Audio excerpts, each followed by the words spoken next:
This is our Hidden Killers half-year in review with True Crime Today. A look back at some of the most compelling conversations about the biggest cases we're following for you right here over the last 6 months and first half of 2024. Here's another one of those conversations. This is the Hidden Killers podcast with Tony Brueski, featuring retired FBI Special Agent Jennifer Coffindaffer.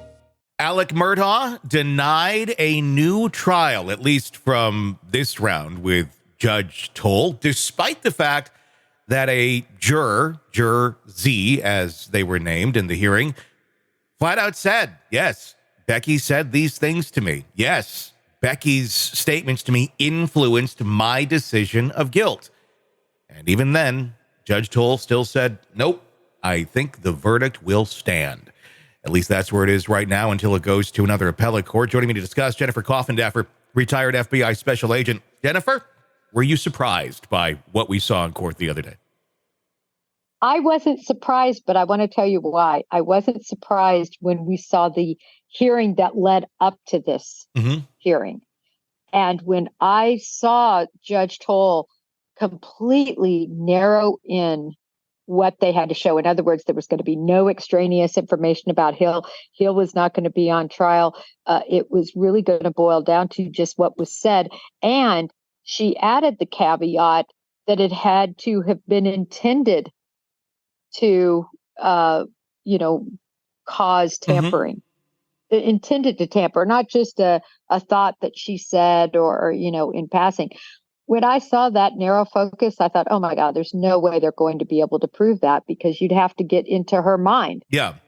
Well, and how can you say that I mean, the intent is there, then that's what's going to influence. Intent doesn't even matter in reality if Becky Hill had that intent or not. If it made the impact that it did, then it made the impact that it did.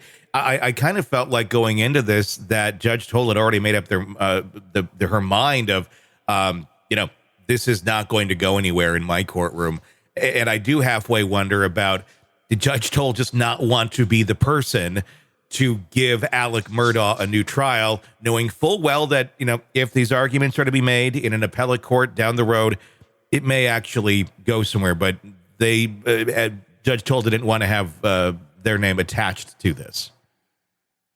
Yeah, it is interesting. And again, it was really one juror, but as we all know, it only takes one juror to hang a jury and to not have a finding.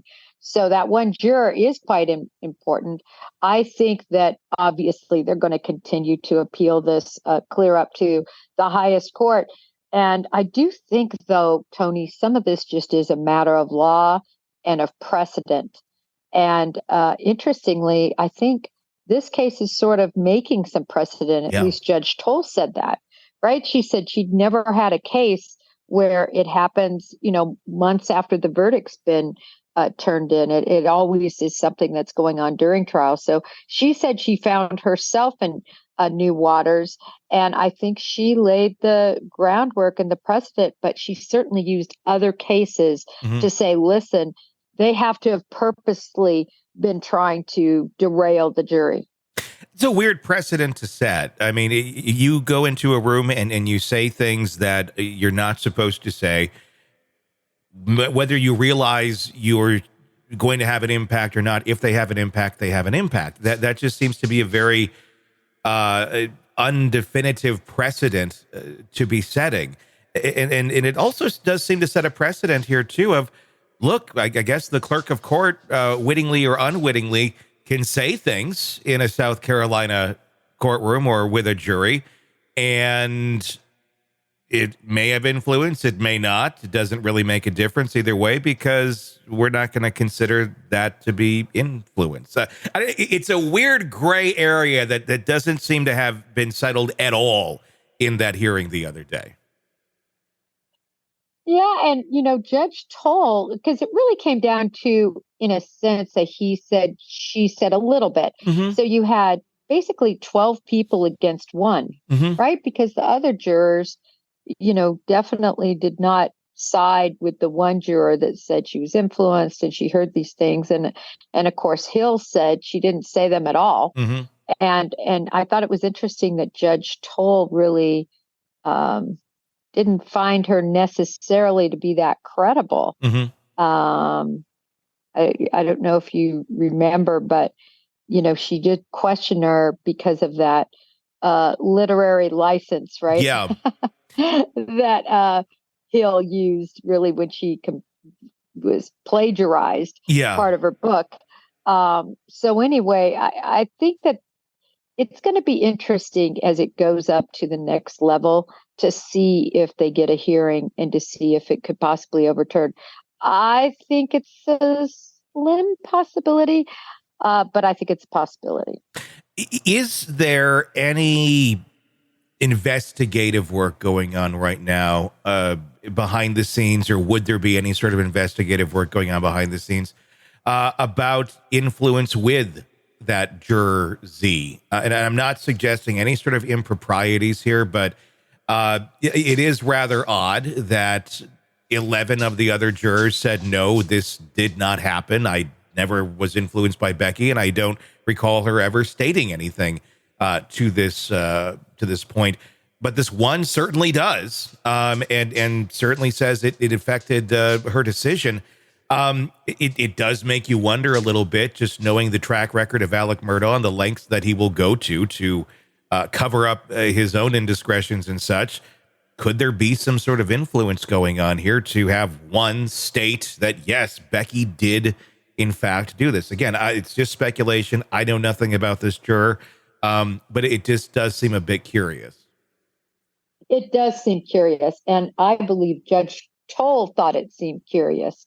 It's unusual to have everyone say one thing and one say another. But I think they'll let the sleeping dog lie. I don't really think that they're going to ramp up an investigation on this juror. Where I could see that could happen is if anything's reversed. But again, I think it's so slim of a chance because the judge who, oh my gosh, her resume was unbelievable when I was looking at it. She just has so much experience. And so I think certainly her interpretation of the law for an appellate court to overturn that is really going to take a lot.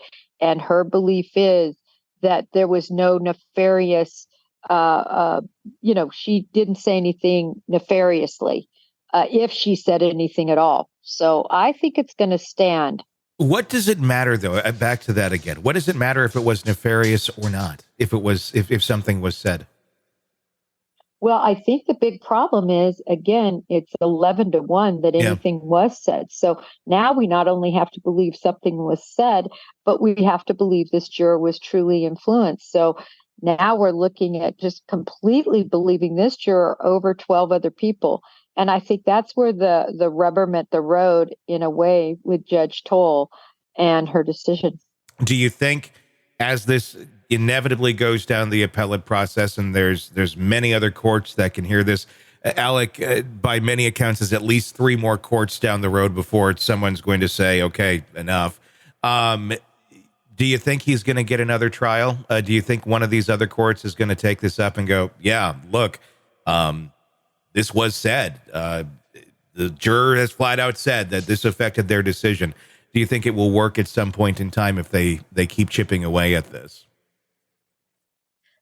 Well, if I were the defense, I'd certainly keep chipping away.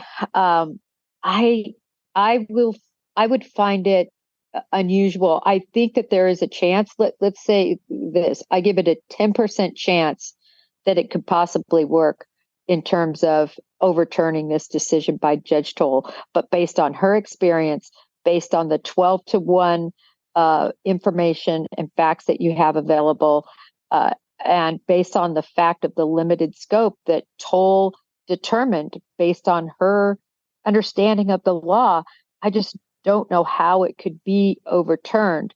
But I'll give it a 10% chance. You never know what these appellate courts will do. Want to listen ad-free? Want advance access to all of our interviews before anyone else?